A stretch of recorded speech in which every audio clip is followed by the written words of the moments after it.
फैसलाबाद और गिरदोनवा में स्मोक और फोक का राज बरकरार है। हद निगाह सिफर, जबकि एयर क्वालिटी इंडेक्स 200 रिकॉर्ड किया गया। मजीद बता रहे हैं नुमाइंदा बोल न्यूज़ राना बिलाल। जी बिल्कुल, फैसलाबाद और उसके मुज़ाफ़ात के आज के मौसम की बात की जाए तो आज भी इन इलाकों में गहरी स्मोक और फोक का राज बरकरार है। शहरियों की तरफ से इस इलाके को आफतज़दा कहा जाने लगा है। आज के दर्जा हरारत की बात की जाए तो कम से कम दर्जा हरारत 3 सेंटीग्रेड रिकॉर्ड किया गया है।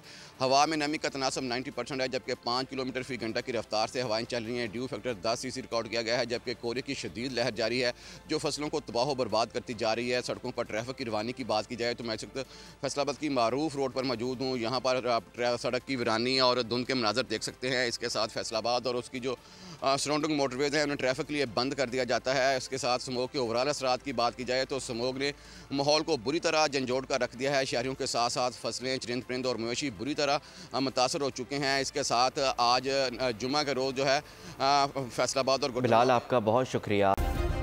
सब्सक्राइब करें और बेल दबाएं ताकि कोई खबर रह न जाए।